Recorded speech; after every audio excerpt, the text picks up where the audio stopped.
আজকের গল্প প্রজাপতি। রানীগঞ্জ থেকে ১০ কিলোমিটার দূরে ঘন শাল আর মহুয়া গাছে ঘেরা একটা গ্রাম, নাম তার শ্যামপুর। গ্রামের একেবারে শেষ প্রান্তে, যেখানে রাস্তা আর জঙ্গল মিলেমিশে একাকার হয়ে গেছে, সেখানে দাঁড়িয়েছিল একটা পুরনো দোতলা বাড়ি। বাড়িটার নাম ছিল প্রজাপতি কুঠি। অনিমেষ চ্যাটার্জি একজন ফ্রিল্যান্স ফটোগ্রাফার। শহরের কোলাহল থেকে দূরে শান্ত একটা জায়গা খুঁজছিল সে, যেখানে বসে নিজের একটা বই লিখতে পারবে। পুরনো বাংলার জমিদার বাড়ি নিয়ে একটা ফটো এসে ইন্টারনেটে খুঁজতে খুঁজতেই প্রজাপতি কুঠির বিজ্ঞাপন চোখে পড়ল তার। ভাড়া অবিশ্বাস্য রকম কম। মালিক এক বৃদ্ধ ভদ্রলোক। ফোনে কথা বলার সময় গলাটা কেমন যেন কেঁপে কেঁপে উঠছিল। বাবু, বাড়িটা ভালো, কিন্তু একটা কথা বলে রাখি, সন্ধ্যার পর দোতলার পশ্চিমের ঘরটায় যাবেন না। ওই ঘরে কেউ থাকে না অনেক দিন। অনিমেষ হেসে উড়িয়ে দিয়েছিল কথাটা। গ্রামের মানুষদের এসব কুসংস্কার নিয়ে তার আলাদা একটা আকর্ষণ ছিল। এসবই তো তার লেখার মশলা। বাড়িটায় পৌঁছে অনিমেষ প্রথমেই মুগ্ধ হয়ে গেল।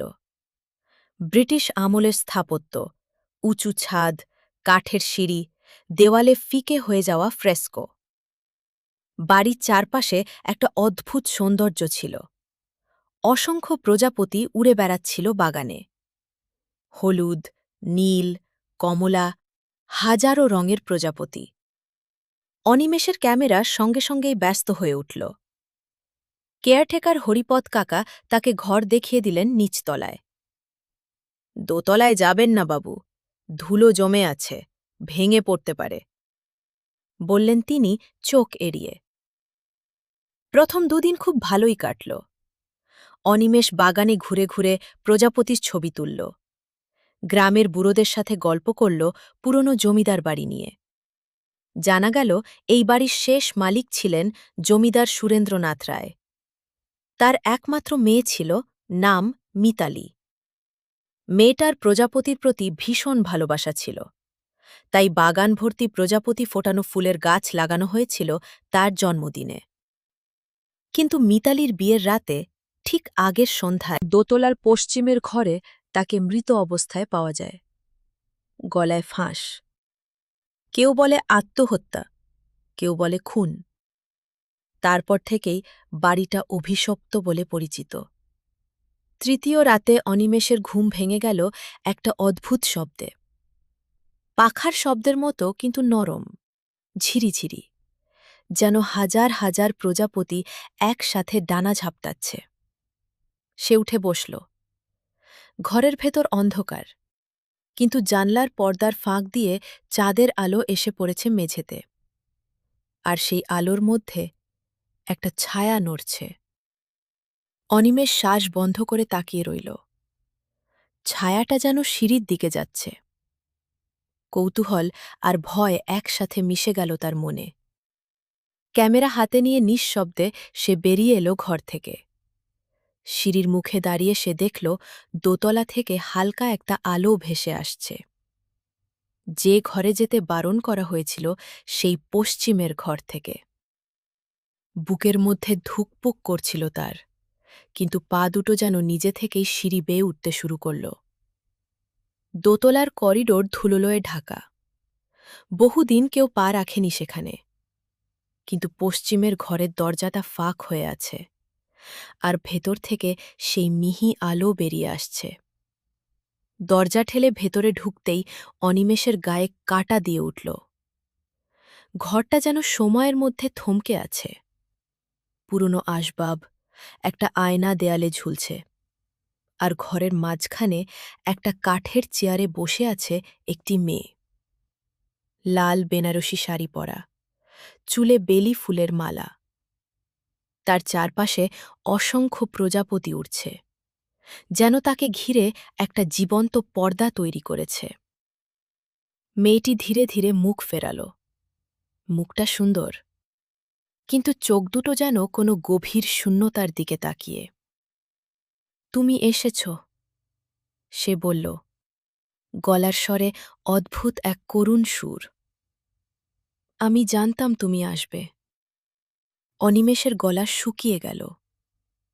কে কে আপনি? আমি মিতালি। এই বাড়ি আমার বাবার। আমি অপেক্ষা করছিলাম। মেয়েটি উঠে দাঁড়াল। তার পায়ের নিচে মাটি ছুঁচ্ছিল না, যেন সে ভাসছে সামান্য। তুমি কি জানো প্রজাপতি কতদিন বাঁচে? মাত্র কয়েকটা সপ্তাহ। কিন্তু সেই কয়েকটা দিনেই তারা সবচেয়ে সুন্দর হয়ে ওঠে। আমার জীবন তেমন ছিল, ছোট্ট কিন্তু রঙিন, যতক্ষণ না ওরা সেটা কেড়ে নিল। কারা? মিতালির চোখে হঠাৎ আগুন জ্বলে উঠল। আমার বাবা, যাকে আমি ভালোবাসতাম, তাকে বিয়ে করতে দেয়নি সে। জাতপাতের অহংকার। ওই রাতে, বিয়ের আগের রাতে, আমি পালাতে চেয়েছিলাম আমার প্রিয়তমের সাথে, কিন্তু বাবা জানতে পেরে যায়। এই ঘরেই এই ঘরেই সে আমাকে। তার গলা কেঁপে গেল। সবাইকে বলা হয়েছিল আমি নিজে গলায় দড়ি দিয়েছি, কিন্তু সত্যিটা শুধু এই দেয়ালগুলো জানে। ঘরের ভেতর প্রজাপতিগুলো যেন অস্থির হয়ে উঠল। দ্রুত ওড়াউড়ি শুরু করল তারা। অনিমেষ পিছিয়ে যেতে চাইল, কিন্তু পা দুটো যেন মেঝেতে গেঁথে গেছে। ভয় পেও না, মিতালি বলল, তার গলার স্বর হঠাৎ নরম হয়ে গেল। আমি তোমার ক্ষতি করব না। আসলে বহু বছর পর কেউ আমার কথা শুনতে চাইল। সবাই শুধু ভয়ে পালিয়ে যায়, কিন্তু তুমি থামলে। অনিমেষ কিছুটা সাহস ফিরে পেল। আপনি কি চান? মুক্তি। আমার দেহ কখনো ঠিকমতো সৎকার হয়নি। বাবা তাড়াহুড়ো করে সব লুকিয়ে ফেলেছিল, যাতে কেউ প্রশ্ন না তোলে। আমার অস্থি এখনও এই বাড়ির নিচে পড়ে আছে, পুরনো কুয়োর মধ্যে, বাগানের পশ্চিম কোণে। যতদিন না আমার শেষকৃত্য ঠিকভাবে হয়, ততদিন আমি এই বাড়িতেই আটকে থাকব। প্রতি পূর্ণিমায় জেগে উঠব। অনিমেষ কাপা গলায় বলল, আমি আমি সাহায্য করব। মিতালির মুখে একটা ম্লান হাসি ফুটে উঠল। তারপর হঠাৎ ঘরের সব প্রজাপতি একসাথে উড়ে এসে তাকে ঘিরে ধরল, আর মুহূর্তের মধ্যে মিতালির অবয়বটা সেই প্রজাপতির ঝাঁকের মধ্যে মিলিয়ে গেল। ঘরটা আবার অন্ধকার হয়ে গেল, নিস্তব্ধ। অনিমেষ কাঁপতে কাঁপতে এতে ঘর থেকে বেরিয়ে এলো, সোজা নিচে নেমে এলো। সারা রাত সে ঘুমাতে পারল না। পরদিন সকালে হরিপদ কাকাকে সব খুলে বলল সে। বৃদ্ধ লোকটির মুখ ফ্যাকাশে হয়ে গেল। আমি জানতাম বাবু, এই বাড়িতে কিছু একটা আছে, কিন্তু কেউ কখনো ওর সাথে কথা বলেনি। সবাই শুধু পালিয়ে যায়। পশ্চিম কোণে কি সত্যিই একটা কুয়ো আছে? হরিপদ কাকা মাথা নাড়লেন। ছিল, বহু বছর আগে বুঝিয়ে দেওয়া হয়েছিল। জমিদারবাবু বলেছিলেন ওটা বিপজ্জনক, তাই মাটি চাপা দিয়ে দিয়েছিলেন। কিন্তু এখন বুঝছি কেন এত তাড়াহুড়ো করে সেটা বন্ধ করা হয়েছিল। অনিমেষ গ্রামের কয়েকজন লোককে সাথে নিয়ে বাগানের পশ্চিম কোণে খোঁড়াখুড়ি শুরু করল। প্রথমে কেউ রাজি হচ্ছিল না, কিন্তু অনিমেষের অনুরোধ আর জেদের কাছে শেষমেশ হার মানল সবাই। মাটির প্রায় ৬ ফুট নিচে গিয়ে বেলচার ধাক্কা লাগল শক্ত কিছুতে। সাবধানে মাটি সরাতেই বেরিয়ে এলো পুরনো, জীর্ণ কিছু অস্থি। আর তার সাথে একটা মরিচা ধরা রূপোর চুড়ি, যাতে খোদাই করা মিতালি নাম। গ্রামের পুরোহিতকে ডেকে আনা হল। যথাযথ নিয়মমতো অস্থিগুলো সৎকার করা হল নদীর ধারে, মন্ত্রপাঠের সাথে। অনিমেষ নিজে দাঁড়িয়ে রইল পুরো অনুষ্ঠান জুড়ে, মনে মনে প্রার্থনা করছিল যেন মিতালির আত্মা শান্তি পায়। সেই রাতে পূর্ণিমার চাঁদ উঠেছিল আকাশে। অনিমেষ জেগেছিল, জানত না কি হতে চলেছে। রাত ১২টার দিকে আবার সেই চেনা শব্দ। ডানা ঝাপটানোর শব্দ। সে উঠে দাঁড়াল, কিন্তু এবার ভয় লাগছিল না তার।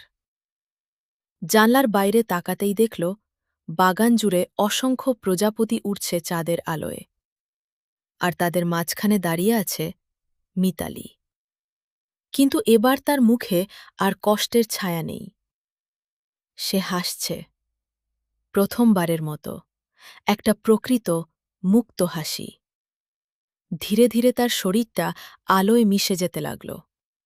প্রজাপতিগুলো তাকে ঘিরে উপরের দিকে উড়ে যেতে শুরু করল, আকাশের দিকে, চাঁদের দিকে। শেষবারের মতো সে অনিমেষের দিকে তাকাল, ঠোঁট নেড়ে যেন বলল, ধন্যবাদ। তারপর সব প্রজাপতি মিলিয়ে গেল রাতের আকাশে। বাগানটা নিস্তব্ধ হয়ে গেল। শুধু একটা হালকা, মিষ্টি সুবাস ভেসে রইল বাতাসে, বেলি ফুলের গন্ধ। পরদিন সকালে অনিমেষ যখন চলে যাওয়ার জন্য ব্যাগ গোছাচ্ছিল, হরিপদ কাকা এসে বললেন, বাবু, কাল রাতে বাগানের দিকে তাকিয়ে দেখেছেন? বহু বছর পর গাছগুলোতে নতুন ফুল ফুটেছে, আর আর প্রজাপতিও অনেক বেশি। অনিমেষ মৃদু হাসল। ক্যামেরা হাতে নিয়ে শেষবারের মতো বাগানের দিকে তাকাল সে। রঙিন প্রজাপতির ঝাঁক রোদের আলোয় উড়ে বেড়াচ্ছে, যেন কোনো দুঃখ কোনোদিন এই জায়গায় ছুঁয়েও যায়নি। বাড়ি ফেরার পথে অনিমেষ ঠিক করল তার বইয়ের নাম হবে প্রজাপতি, কারণ কিছু কিছু গল্প শুধু পাথরে বা কাগজে লেখা থাকে না।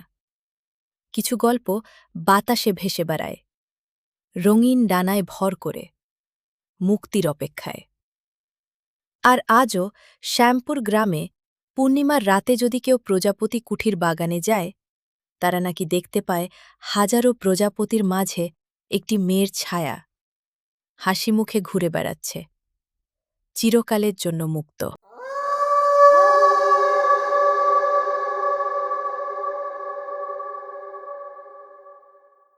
হ্যালো বন্ধুরা, স্টোরি ক্লাব 89 পরিবারের একজন সদস্য হওয়ার জন্য ধন্যবাদ।